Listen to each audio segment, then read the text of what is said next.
Story बात आज के 400 साल पुरानी है। दो बच्चे किसी स्टेट में रहते थे, काम की तलाश में थे। गांव के प्रमुख के पास गए और काम मांगा। गांव के प्रमुख ने उन्हें काम दे दिया। क्या काम था? 5 किलोमीटर दूर एक मीठे पानी की झील से पानी लाने का काम। 5 किलोमीटर दूर एक मीठे पानी की जो झील थी, झील से पानी लाने का काम उन्हें मिल गया।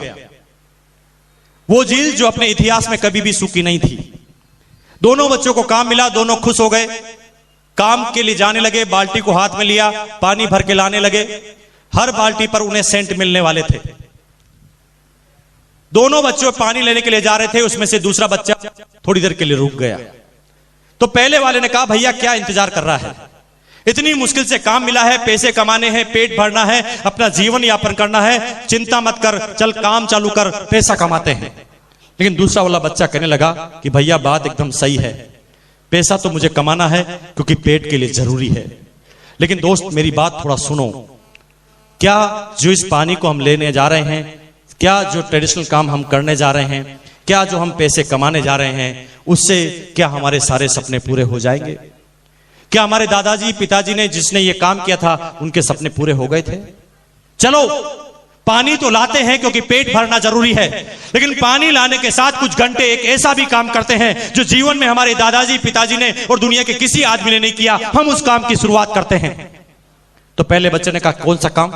उसने कहा, चलो रोज 10 घंटे पाइपलाइन, रोज 10 घंटे पानी लाएंगे और 2 घंटा हम 5 किलोमीटर दूर एक जो मीठे पानी की झील है उससे गांव तक एक पाइपलाइन बिछा देंगे कि पानी ऑटोमेटिक ही आए। बात 400 साल पुरानी है। 400 साल पहले किसी ने पाइपलाइन के बारे में सोचा तक नहीं था। कोई आदमी यह समझता नहीं था कि पाइपलाइन से भी क्या इस तरह का काम हो सकता है। लोगों ने उसकी इंसल्ट बनाना चालू की। लोगों ने कहा, दिमाग खराब है तेरा, पाइपलाइन बनाएगा? तेरे दादाजी ने भी बनाई पाइपलाइन कभी? तेरे पिताजी ने भी कभी पाइपलाइन के बारे में सोचा? क्या ऐसी पाइपलाइन कभी बनी है? क्या ऐसी पाइपलाइन कभी बन सकती है? मत देख सपने, नहीं होंगे तेरे ये सपने पूरे। मत छोड़ दे अपने ये इरादे की पाइपलाइन तू बना लेगा। काम कर, वो ट्रेडिशनल काम से ही तेरा पेट भरेगा, चल पानी ला। लेकिन दूसरा बच्चा तो दीवाना था। वो कहता, नहीं भैया पानी तो लाऊंगा लेकिन 2 घंटे पाइपलाइन भी बनाऊंगा। दोनों बच्चों ने काम चालू किया। एक 12 घंटे पानी लाता था, एक 10 घंटे पानी लाता था। इनकम ज्यादा किसकी होगी, 12 घंटे वाले की, 10 घंटे वाले की? 12 घंटे वाले की इनकम चालू हो गई। वो 10 घंटे का काम का जो पैसा आता था वो अपने जीवन में लगाता था और 2 घंटे का जो पैसा आता था उसको बचत करता था। धीरे धीरे उसके पास ज्यादा पैसे आने लगा, तो पैसे आने के बाद वो जिम्मेदार नागरिक बन गया आपकी और मेरी तरह। धीरे धीरे उसने अपनी शादी कर ली, उसके बच्चे हो गए, उसने एक मकान खरीद लिया, उसने एक साइकिल खरीद ली और जीवन में जो आप करते हैं वो सब उसने भी कर लिया। लेकिन 5 साल के बाद भी उसके पैसे कमाने की तृष्णा खत्म नहीं हुई। 5 साल के बाद जब उसके पास सब कुछ हो गया तो भी वो चाहता था कि और पैसा कमाए। क्या ट्रेडिशनल मार्केट वाले ऐसा नहीं चाहते? चाहते हैं। वो चाहते थे कि और पैसा कमाए, तो और पैसा कमाने के लिए ज्यादा काम करना पड़ेगा। पहले वो 12 घंटे पानी लाते थे, अब 14 घंटे पानी लाने लगे। 14 घंटे पानी लाने के साथ ही पैसों की आमदनी उसकी बढ़ गई। लेकिन 14 घंटे पानी लाते ही उल्टा रिएक्शन चालू हुआ, क्योंकि उसने ज्यादा काम उस समय करना चालू कर दिया जब उसके शरीर की एफिशिएंसी कम हो गई थी। तो ऐसा उल्टा काम करने की वजह से 5 साल के बाद गाड़ी उल्टी चालू हो गई। 5 साल के बाद उसका स्वभाव चिड़चिड़ा हो गया, क्योंकि वर्क का लोड बहुत ज्यादा हो गया। क्या ट्रेडिशनल मार्केट वालों को ऐसा लोड नहीं होता? 5 साल के बाद वो टेंशन में रहने लगा क्योंकि वर्क लोड बढ़ गया था। 5 साल के बाद उसकी कमर अब थोड़ी झुकने लगी थी। 5 साल के बाद अब उसके नजरों का चश्मा लगने लगा। 5 साल के बाद उसके सफेद कलर के बाल आने लगे। 5 साल के बाद वो एकदम मुरझा हुआ आदमी नजर आने लगा। 5 साल के बाद यूं कहे तो कहानी उल्टी जाने लगी और मेडिकल के बिल भी आने लगे, क्योंकि काम ज्यादा करता था तो दवाई खाना भी जरूरी था।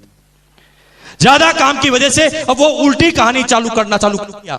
लेकिन तब तक जो दूसरा बच्चा था, 5 साल के बाद लगातार 2 घंटे पाइपलाइन खोदने की वजह से उसके पास मकान गाड़ी तो नहीं आई थी, साइकिल तो नहीं आई थी, लेकिन 5 साल के बाद एक आश्चर्य हुआ कि 5 साल के बाद उसकी पाइपलाइन कंप्लीट हो गई। जब पाइपलाइन कंप्लीट हो गई तो गांव में ऑटोमेटिक ही पानी आने लगा, सीधा पानी। कहते हैं ना कि पॉजिटिव बात पर विश्वास नहीं होता, शंका होती। 3 दिन तक गांव वालों को विश्वास नहीं हुआ। उन्होंने कहा कोई भूत आत्मा का खेल है, ऐसा पानी कभी नहीं आ सकता।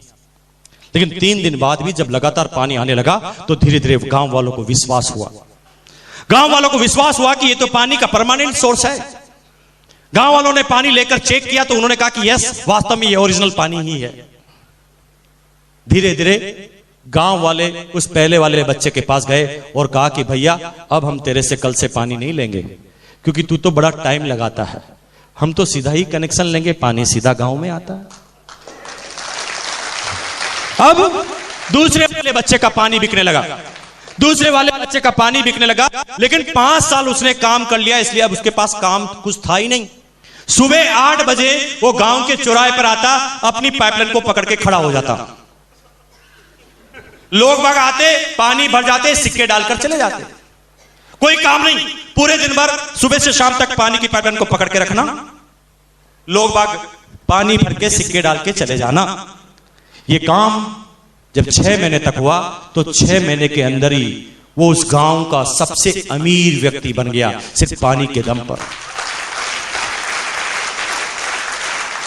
2 साल के बाद वो पूरे स्टेट का सबसे अमीर व्यक्ति बन गया पानी के दम पर।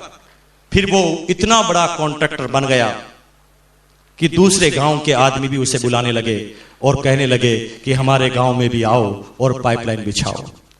पाइपलाइन के दम पर वो दुनिया के सबसे अमीर व्यक्तियों की लिस्ट में शामिल हो गया।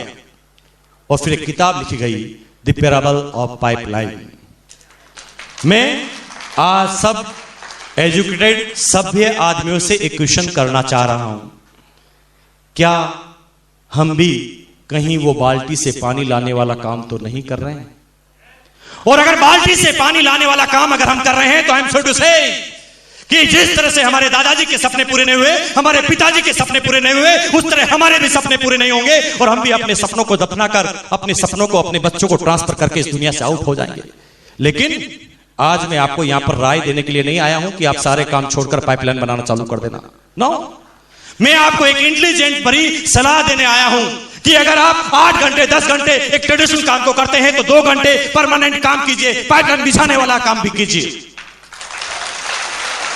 क्योंकि 8 घंटे काम 2 घंटे पाइपलाइन, 8 घंटे काम 2 घंटे पाइपलाइन, 8 घंटे काम 2 घंटे पाइपलाइन, 8 घंटे काम 2 घंटे पाइपलाइन, 8 घंटे काम 2 घंटे पाइपलाइन, 8 घंटे काम 2 घंटे पाइपलाइन, 8 2 8 2 8 2 8 2 8 2 8 2 8 2 8 2 8 2 8 2 8 2 8 2 करते करते एक दिन आपकी पाइपलाइन जिस दिन कंप्लीट होगी ना, तो घंटों के कामों की इनकम को सेकंडों में क्रॉस करेगी। क्योंकि ये लड़का जो आपके सामने खड़ा है, आज के ठीक 5 साल पहले 6 साल पहले एक डिसीजन लिया पाइपलाइन बनाने का। उस समय हमारे दादाजी ने किसी ने पाइपलाइन लगाई थी, हमारे समाज में किसी ने पाइपलाइन नहीं लगाई थी, हमारे इस हिंदुस्तान में पाइपलाइन नहीं लगाई थी। उस समय पाइपलाइन लगाने का हमारी अपलाइन और हमने सोचा।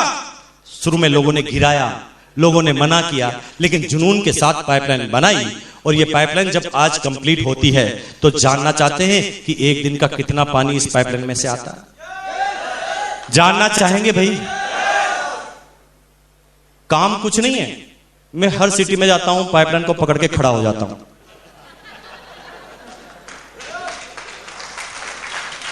₹50,000 पर डे का पानी आता है। 50,000 पर डे का पानी आता है और 50 से ये 51,000 कब हो जाता है बताऊं? जब पीछे एक टेक्नोलॉजी और आ जाता है। वो अपने पानी की साइज को तेज करने के लिए अपने हॉर्स पावर बढ़ाता है। जो ही वो अपने इंजन को तेज करता है, मेरा यहां पर 51, 52, 53, 54, 55, 56, काम कुछ नहीं है मेरे पास, काम कर लिया, वो कुर्बानियां दे दी। मुझे पता है कि जब उन दोस्तों की शादी में मैं नहीं जा पाता था, जब मेरी यूनिवर्सिटी में नहीं जाता था, मेरे दोस्त मेरे से 2-2 साल तक नाराज होते थे। जब मैं अपने रिश्तेदार की शादी में नहीं जाता था, वो मेरे से बात नहीं करते थे। लेकिन वो सारी जो कुर्बानियां देने की वजह से जो पहले वो नाराज थे, उनको सबको मैंने मना लिया है। क्योंकि पहले जब मैं उनकी शादी में, उनकी एनिवर्सरी में जाता था तो ₹51 देने की भी औकात नहीं थी मेरी, और अब जाता हूं तो ₹11,000 का गिफ्ट चेक लेकर जाता हूं।